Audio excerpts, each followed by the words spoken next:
দর্শক সংলাপের বিষয়ে জানাতে জাতীয় সংসদের এলডি হল প্রাঙ্গণ থেকে আমাদের সঙ্গে সরাসরি যুক্ত হচ্ছেন সহকর্মী নিয়াজ মোর্শেদ। নিয়াজ, আলোচনা কতক্ষণ চলতে পারে আর আলোচনার বিষয়বস্তু নিয়ে কি তথ্য রয়েছে আপনার কাছে, বিস্তারিত জানাবেন।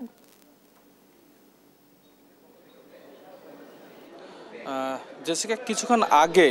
আলোচনার বিরতি দিয়ে বিএনপির যে স্থায়ী কমিটির সদস্য সালাউদ্দিন আহমেদ আমাদের সাথে কথা বলেছেন এবং সালাউদ্দিন আহমেদ যিনি বলেছেন যে ইতিমধ্যে যে আলোচনাগুলো হয়েছে তিনি সকালবেলা কিন্তু এসেই বলেছিলেন যে বিচার বিভাগের যে সংবিধান সংস্কার সেটি নিয়ে আসলে আজকে প্রথম আলোচনা শুরু হবে এবং সেটি নিয়ে তিনি আলোচনা শুরু করেছেন এবং আলোচনা করার পরেই কিছুটা বিরতি দিয়ে তিনি আমাদের সাথে যেটি বলেছেন যে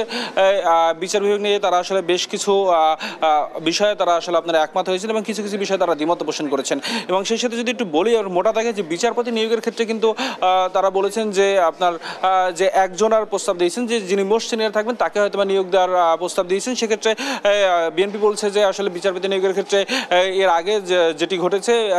তাকে অনেক সময় অনেক প্রভাবিত হয় বা আপনার দুর্নীতিগ্রস্ত হয় তেমন অভিযোগ পাওয়ার কারণে আপনার বিচার বিভাগের যে নিয়োগ প্রক্রিয়া বিচারপতি সেটিতে আসলে আপিল বিভাগের প্রায় 3 জন মোস্ট সিনিয়রকে রাখার আহ্বান জানিয়েছেন যাতে আপনার সেখান থেকে যেন বাধ্যবাধকতা থাকে এবং সেখান থেকে যেন নিয়োগ দেওয়া হয়, এটি আসলে বিএনপি বলেছে। এবং আরেকটু বলে রাখি যে তারা কিন্তু আসলে আপনার প্রধানমন্ত্রী নিয়োগের ক্ষেত্রে যে প্রধানমন্ত্রীর ক্ষেত্রে আর কি আপনার আর যে পরপর যে 2বার প্রধানমন্ত্রী হতে পারবেন কিনা এমনটি আসলে আপনার বলেছে যে ঐকমত্য কমিশনে পরপর 2বার প্রধানমন্ত্রী হওয়ার বিধান রয়েছে, কিন্তু তারপরে আসলে তৃতীয়বার আবার একই ব্যক্তি আসলে প্রধানমন্ত্রী হতে পারবেন না। এই বিষয়ে আসলে আপনার বিএনপি বলছে যে 2বার প্রধানমন্ত্রী হওয়ার পরে একই ব্যক্তি যদি আপনার আর 1 বছর গ্যাপ দেয় তারপরে আপনারা যদি আবার আসলে আপনার আর তিনি যদি মেজরিটি যদি এবং জনগণ যদি চায় এবং পার্টির ক্ষেত্রে যদি আসলে এটা পার্টির উপরে ছেড়ে দেওয়া উচিত যে দল আসলে যাকে নির্বাচিত করবে তিনি যদি আবার তাকে প্রধানমন্ত্রী করতে চায় সেক্ষেত্রে সেটা তাদের উপরে আসলে ছেড়ে দেওয়া উচিত বলে আসলে বিএনপি তাদেরকে জানিয়েছেন ঐকমত্য কমিশনের কাছে। এবং আপনাকে আরেকটু বলে রাখি যে আসলে এছাড়া কিন্তু আপনার আরও নানা বিষয় নিয়ে কিন্তু আসলে আজকে আলোচনা চলছে এবং ইতিমধ্যে কিন্তু আরও কয়েকটি বিষয় আলোচনা হয়েছে। সেক্ষেত্রে যদি বলি আপনার যে রাষ্ট্রপতির যে অভিশংসন বিষয় সেই রাষ্ট্রপতির অভিশংসন বিষয় কিন্তু বলছে যে আসলে 2/3 ভোটে রাষ্ট্রপতির বিষয় অভিশংসন বিষয় আসলে 2/3 ভোটে আসলে এটি নির্বাচিত হবে এবং সেটি আসলে কিন্তু আপনার আর বিএনপি এ বিষয়ে কিন্তু একমত হয়েছেন। এবং এছাড়া কিন্তু আরও যেসব যে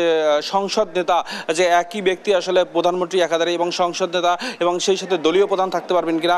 এমনটি বিষয় আসলে আপনার ঐকমত্য কমিশন বলছে যে থাকতে পারবেন না, কিন্তু বিএনপি বলছে যে প্রধানমন্ত্রী এবং সংসদ নেতা যদি আসলে আপনার থাকতে পারবে, যেহেতু আপনার সংসদ নেতা আসলে সেই সংসদ নেতার যে কার্যক্রম সেটিতে আসলে আপনার নানা ধরনের সংস্কার আসতে পারে, তবে প্রধানমন্ত্রী কিন্তু আসলে আপনার কাজ করার সুবিধার্থের জন্য এই প্রধানমন্ত্রী কিন্তু আবার সংসদ নেতা থাকতে পারেন এমনটি প্রস্তাব আসলে বিএনপি দিয়েছে। এই ছিল আমার কাছে এই যে আলোচনার আসলে মধ্যাহ্ন বিরতিতে যেটি আমাদেরকে কথা বলা হয়েছে সেটির তথ্য। নিয়াজ, আপনাকে অসংখ্য ধন্যবাদ। দর্শক, জাতীয় সংসদের এলডি হল প্রাঙ্গণ থেকে যুক্ত ছিলেন সহকর্মী নিয়াজ মোর্শেদ।